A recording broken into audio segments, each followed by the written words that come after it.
Welcome, everyone, to the C-Suite Sales and Marketing Perspectives podcast. I'm Steve McDonald, your host. And today we've got an extra special guest today with Michael Zalle. Now, Michael, you are the CEO of YellowBird, which is actually your fourth tech startup. So you've got a lot of experience in this.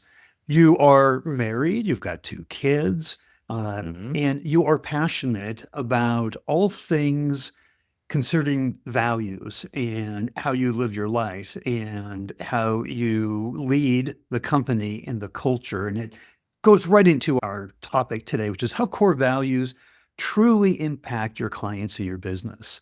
In the end, in the business world, everything has to translate to growth. We're held accountable to our stakeholders, our investors, our boards, right? So this is an area that you're going to be on one end of the spectrum. The other end of the spectrum is, well, core values. Let's get something up on the website. Let's check the box that we've done it, and let's get on to real business. Sure. Right? And you're on the opposite end of that spectrum. But before we get into that conversation, what I want to do is just give you a chance to expand beyond the few sound bites that I said about your background. Well, thank you so much. I've been very excited to have this conversation. This is a unique podcast for me. I often speak on entrepreneurial podcasts or specifically technology podcasts, and often on disability-related podcasts because I'm an advocate for disability entrepreneurs. I was born with one hand, and it's one of those pieces of my foundational elements as a human being that has made me who I am. And honestly, it's made me a better adult, father, leader.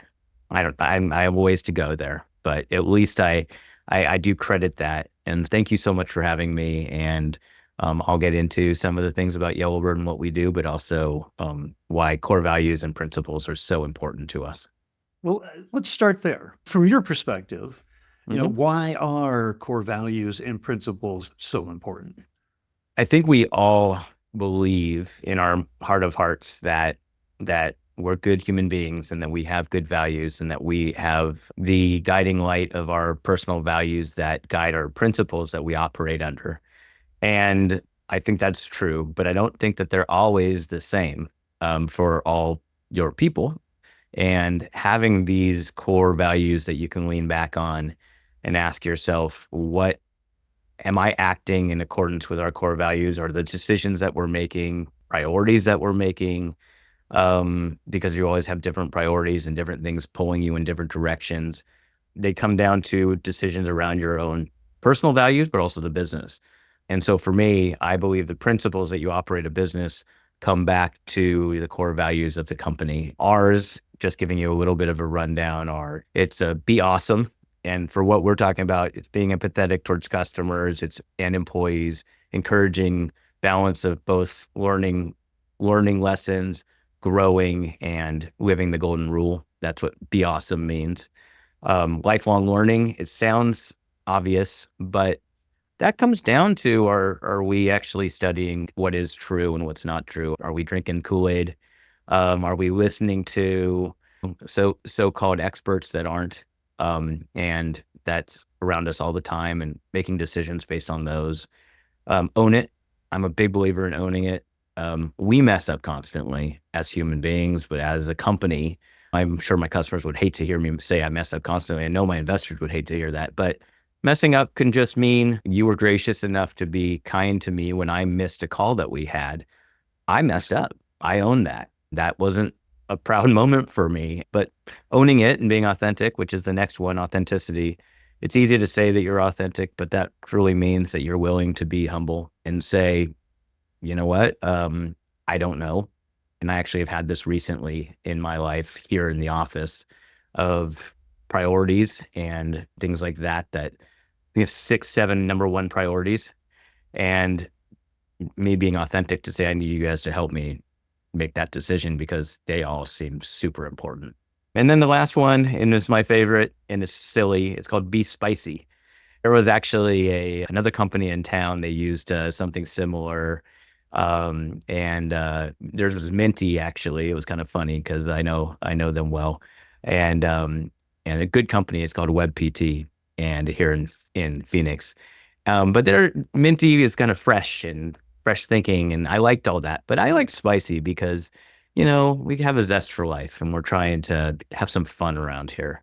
It's stressful starting a tech company. And, so those are our core values. And then they go into our hiring and our product and our people, everything we do, the principles that we run by are driven through those. Now, you actually have a distinction between values and principles. Yes. If you could kind of explain that distinction for us. I'll give you core values tend to be bigger in scope as far as I'm concerned. And I am not an expert in this. I did not study this. This doesn't go back to any kind. I'm sure there's going to be an expert somewhere that's disagreeing with how I'm defining it. But the way I look at it is core values are big human elements to the people within and around your business. Things like owning it, that covers a lot. A principle is a rule that backs into that. So owning it, if we mess up and a customer is upset and they are voicing that, owning it means that we will make it right. And that goes into the principles of, if push comes to shove, we will give them their money back or we will do it again for free, because our core principle of doing what's right goes back to owning it, which starts with our values of, you know what, don't blame the customer. Don't blame the technology. They hired us to do something and it didn't go the way it was supposed to. And if you are true to that, even when it costs you money, that's the principle that I will get behind. I don't know if my investors will always get behind that, and hopefully we don't do it too often, but I do that. I can sleep at night doing that. Yeah, I can just hear through your voice and your passion, and I can only imagine that same clarity and passion coming out when you're talking to your employees, when you're talking to your clients, when you're talking to prospects, when you're talking to your investors, your Mhm. board, right? And authenticity and trust are foundations for running a business. And so right away, I'm seeing rather large connections to business growth. I want to break those down a little bit Sure. and talk about like the role of core values in decision making Yes. and how that guides the decision making process. I have been accused many, many times. Right now, you've got me on a good day. I was excited about this podcast. I'm energetic. I love talking about our core values and our principles and what we do. This is one of the favorite things that I do in my job. I've also been accused as being this equal level of passion and intensity and focus. That is also what your greatest strength is, also your biggest weakness. It can be when I get insecure about, are we achieving what we need to achieve, or somebody's not performing the way that they have committed to perform, and it's reflective in the numbers, it's reflective in the outcome, the output. And going back on your core values of saying, all right, can I sleep at night knowing that I handled that with humility, but also with being true to what we stand for?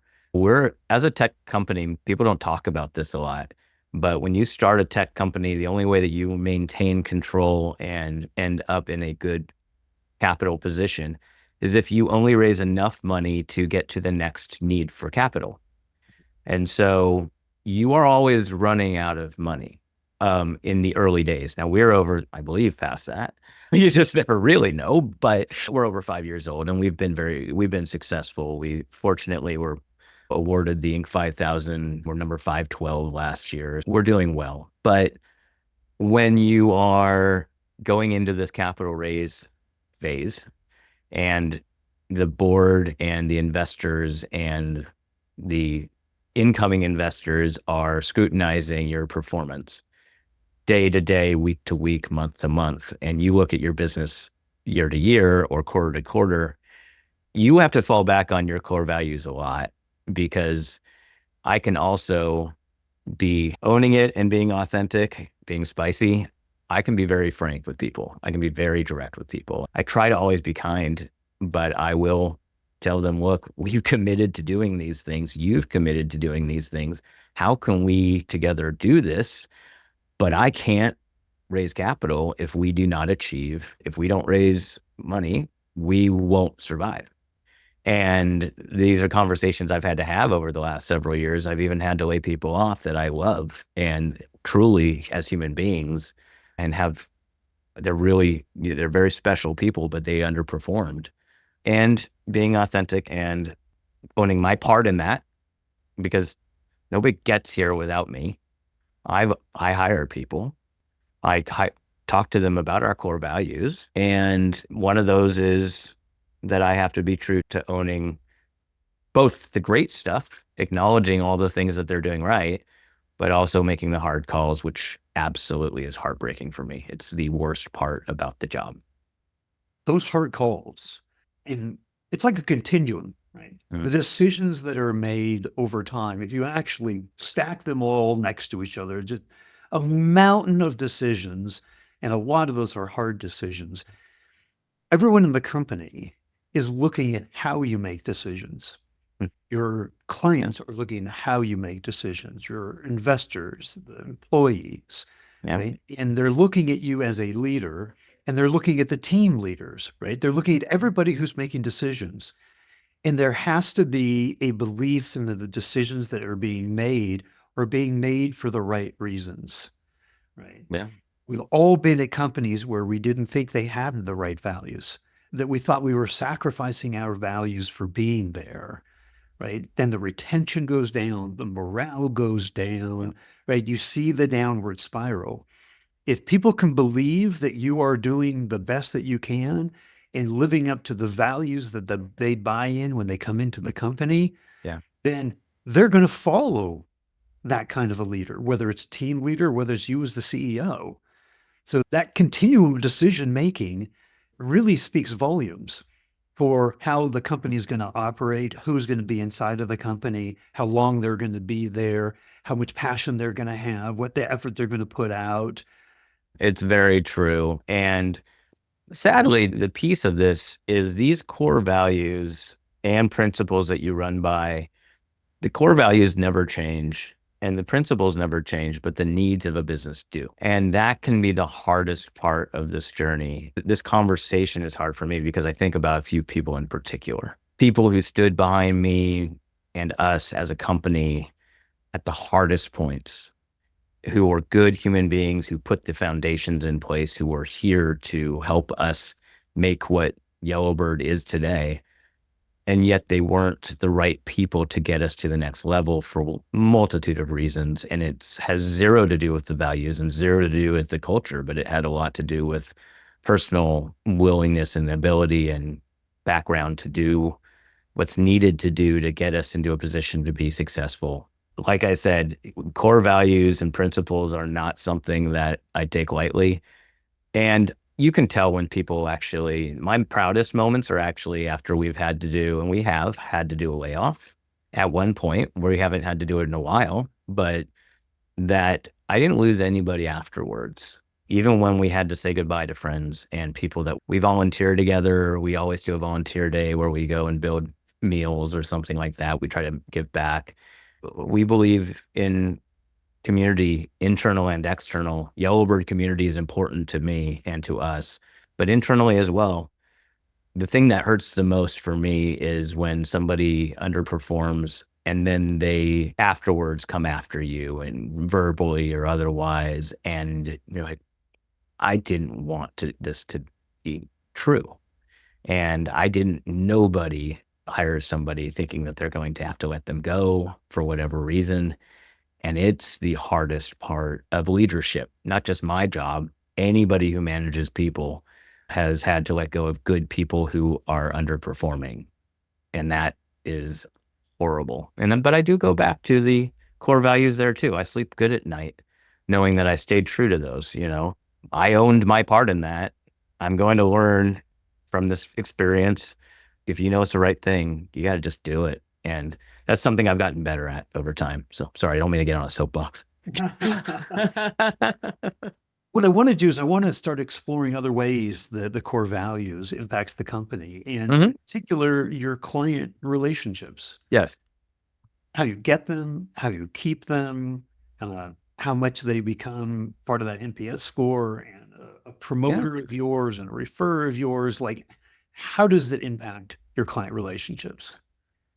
It's a great question. And everybody's business is different. Some actually have deeper direct ties to core values and principles. If you are in a consultative world where you are a financial advisor, run an insurance type of a program, maybe you are an expert, as SME, a subject matter expert, your relationships are everything. And being true to your word and core values that go along with what your principles are, having the right customer that matches that, who lives up to their word, who does what they say they're going to do. The only time I get upset with a customer is one, when they blame us for things that were clearly not our fault. We are still humble about it. It's like, okay, we could have handled that differently. We could have gotten ahead of that, but there was no way that could have not happened.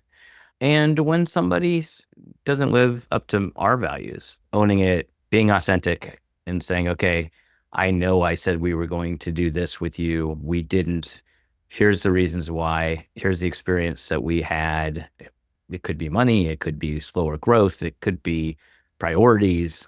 But that core foundational piece of your relationship, I've always said that my deepest and best relationships in business come out of strife.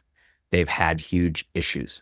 And how we got through those together generally will be decade-long relationships. And so that's kind of how I always look at these types of things. It's like, we're going to have problems. It's business. You can execute 100 jobs a week, which we do, and have three of them go sideways. And your customer is going to come and they're going to talk to you about the three. And okay, we've got to learn from this and let's make it two next time. But there's no way you make it zero. It just doesn't happen. Execution risk is internal, external, it's real. Volume is going to find execution risk. You had a story in one of our previous conversations about how you handle mistakes, how you own up to those mistakes, and how that impacts the client relationship. I have many of them. One of those is actually, I'm very proud of that. We've become a good relationship. I don't know. Let me give a little background just so people understand what YellowBird is. I don't think we covered it. So we are a solutions marketplace for environmental health, safety, and risk. And so what that means is if you're running a business and you have to do safety training or you have to be compliant with state regulations or county, you have industry requirements or your insurance company requires you do things. We have experts across the country, 6,000 plus experts that are on our platform, who register, who we background check, all that good stuff. And then we match them with these jobs. And, but one of the earlier things, and this is going to come back to this discussion, is we've realized that core, not just values, but personality types, how somebody is performing their job has a lot to do with their comfort and understanding of the job. And we did not do a very good job early on setting expectations for our professionals when they were going out. You show up, you're going to be wearing this, you're going to be saying this. You were hired by this group, not YellowBird, but you were hired by this person to come out and do this training or this survey, this loss control survey, and we have had circumstances where they did not get a good rating score by the customer because they didn't do the things that I just talked about, which is knowing that you're supposed to be doing the job, maybe not seen or heard, but be quiet, go through, do what you need to do, exit. Here's what a successful report looks like, all that good stuff. So the story I told you was about one of our pros who was a long-term engagement with I don't want to use the name, but a very large tech company. and they have data centers all over the place. And she was on the safety team, and we placed her at one of these locations. We're not a staffing agency, but in this circumstance, this organization only hires coders. Everything else they use 1099s. And so they basically have one of our YellowBird consultants there for a long time. And she had been complaining for almost a year that she got short paid by a week. And everything matched up, the PO to the invoice. And after one of our leaders that had to exit, we ended up, she sent me a message. It was her last straw. She was going to walk, because these are highly paid positions and these were thousands of dollars. And it turned out, I called her on my cell phone. She was shocked that the CEO of YellowBird called, and I just talked to her and I said, all right, I am going to either make this right, send you a personal check, or we're going to figure out what the heck happened. And turns out that she did us a solid, because the former person left a week early. She went under that PO. So her PO was perfect. The former PO was paid to the former YellowBird consultant, which means that we had to eat that. We're going after that gentleman from a notification perspective, but likely we're going to just write that off, unfortunately. Don't want to. And that goes back to our principles and values. I would like to think that people would return capital if they were paid for it, without doing the work, but people don't always do that. She did the work and didn't get paid for it. And she became one of my go-tos that I can ask questions about the pro ecosystem. How do you feel about this? What's important to you here? When we're making these hard decisions on product, Heather's one of the people I reach out to. So you turned a very negative situation by doing the right thing, and you earned her loyalty and her trust and her devotion. Yes. Yeah. Has become one of the most valuable players that you have. Yeah. And that was last October, and she's very much an advocate for us. I'm proud of that. I'm proud of those moments. I don't get a lot of those moments because I don't work with the direct edge that often anymore. And so when I do get that opportunity, it's special to me. It really is. I still care a lot about our ecosystem, our people. How do you start? How do you communicate? How do you actually make core values a part of the company, like tactically? Yeah. What's the best way to do that? Well, it's a lot easier when you do it like we did, which is from the beginning. I'm bumping on 50. I'm 49 years old, and I've done this the other way enough times to know the right way of doing it is start with this. We put it in our application or our job description when we were hiring. We use our core values as a purpose for interviewing questions and so forth. I've had people say one of the reasons that I came on here is because you talked about that because they believed that we believe this wholly, and we do. I've also had people come on because telling me that who foundationally don't have our core values. You don't find that out until they're tested. Everybody can say it when things are good. When things aren't good, that's when you find out if people actually stay true to their principles and their core values. And it's really hard. That's the thing. You know why people use it as a tagline and they put it on the walls, but very few people talk about it? It's hard. Like, you got enough things going on in your life.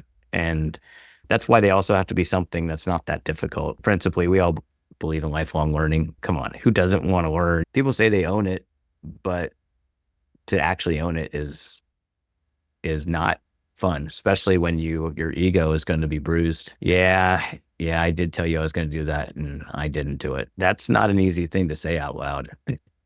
No. No.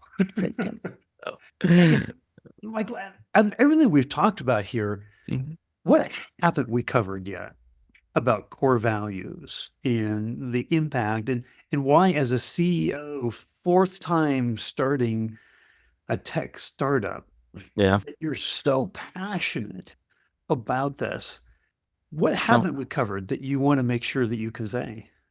I think the most important thing that I want to cover on for this purpose of this discussion is it's not just an internal thing. So our model as a company is different than this industry has ever had. This industry has been around since the OSHA, Department of Labor created OSHA rules in 1974, 75, somewhere right around there. These people in safety, it started as a safety manager, then it became in health and safety, then it became environmental health and safety. And now it's environmental health, safety, and there's a basically equality is one of the things. Like they keep loading underneath these people who need to know more and be more. And we are shaking up an industry by the retirees and the people who are knowledge holders that are going out and want to contribute. And they also have a lot of experience and deserve the respect of the community.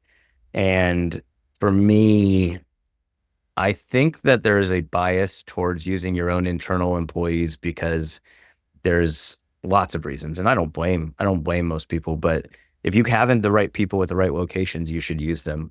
But you shouldn't use an employee just because they're a full-time employee. If you have a resource that you feel confident about that's available, that generally is going to be half the cost and 3 times as fast, why wouldn't you pursue that? But it does come down to our customers having the same, what do they value? Are they stuck on their, has to be built here? My people are the only ones who can do this.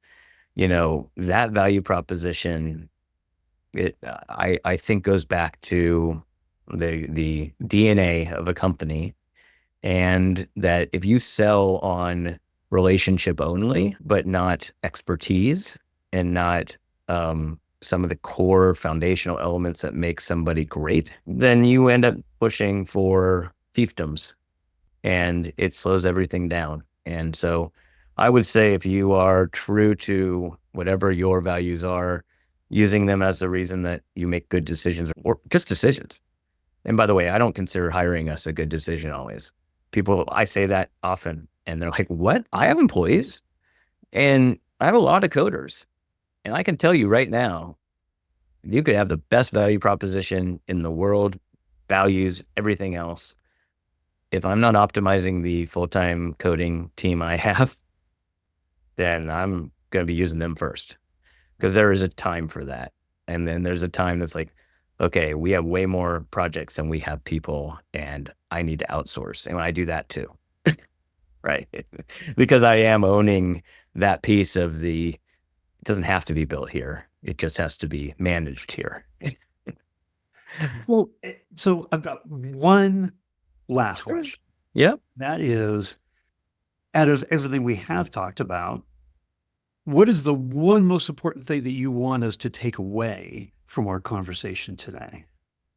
Wow, that is a really good question. I'm going to actually take it not in the direction you think.